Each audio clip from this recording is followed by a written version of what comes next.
कृपया चैनल को सब्सक्राइब करें। तो आइए शुरू करते हैं मिस्टिकल चर्चा। दुनिया भर में मान्यता प्राप्त स्टोनहेंज एक असंभव कार्य लगता है। प्रागैतिहासिक लोगों ने इसे कैसे और क्यों बनाया? इंग्लैंड में सैलिसबरी मैदान पर स्टोनहेंज नियोलिथिक दुनिया के सबसे पहचानने योग्य स्मारकों में से एक है और एक वर्ष में 10 लाख से अधिक आगंतुकों के साथ सबसे लोकप्रिय में से एक है।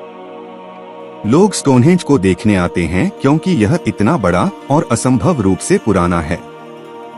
चौथी मिलेनियम ईसा पूर्व में रहने वाले लोग जिन्होंने स्टोनहेंज पर काम शुरू किया, वे प्राचीन मिस्र के पहले राजवंशों के समकालीन थे और उनके प्रयास पिरामिडों के निर्माण से पहले के थे। उन्होंने जो बनाया वह मिलेनियम तक कायम रहा और आज भी हमें आकर्षित करता है। वास्तव में आज हम जो देखते हैं वह निर्माण के कम से कम 3 चरणों का परिणाम है। हालांकि पुरातत्वविदों के बीच अभी भी बहुत विवाद है कि ये चरण कैसे और कब हुए।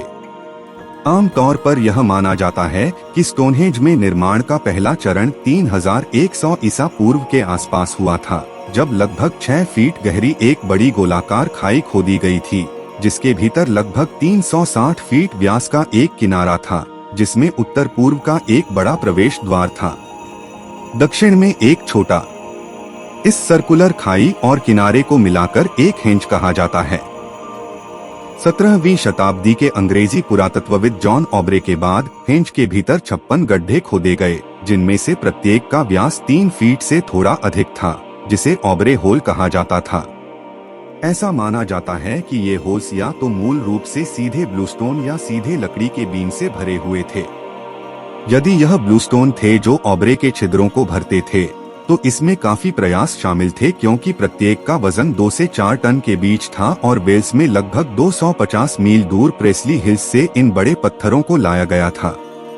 स्टोनहेंज में काम का दूसरा चरण लगभग 100 से 200 साल बाद हुआ और इसमें हेंज के केंद्र में अपराइट लकड़ी के पदों, संभवतः एक छत वाली संरचना की स्थापना शामिल थी। साथ ही उत्तर पूर्व और दक्षिणी प्रवेश द्वारों के पास अधिक अपराइट पोस्ट शामिल थे।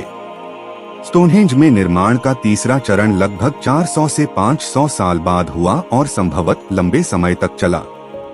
इस चरण में शेष नीले पत्थर या लकड़ी के बीम जो ऑब्रे होल में रखे गए थे, खींचे गए और हेंगे के भीतर 30 विशाल और बहुत कठोर सरसेन पत्थरों के व्यास में 108 फीट का एक घेरा खड़ा किया गया। ये पास के मार्लबोरो डाउन्स से उत्खनन किए गए थे। इन अपराइट सरसेन पत्थरों को 30 लिंटेल पत्थरों, हॉरिजॉन्टल पत्थरों से ढक दिया गया था। स्टोनहेंज के निर्माण के सभी 3 चरण आकर्षक प्रश्न प्रस्तुत करते हैं। काम के पहले चरण में सटीक योजना और भारी मात्रा में श्रम की आवश्यकता थी। हेंज की योजना किसने बनाई और इसके निर्माण में किसको मिलकर काम करने के लिए संगठित किया?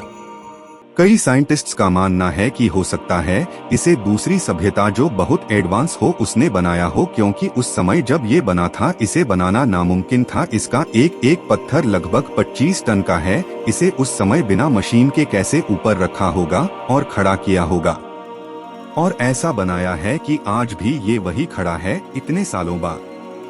इसे हॉर्स शू शेप में देखा जा सकता है ऊपर से, पर माना जाता है कि ये एक सर्किल था। पर इसकी एज के हिसाब से आदिमानव लोग कैसे ज्योमेट्री जानते थे जो ये बना सके?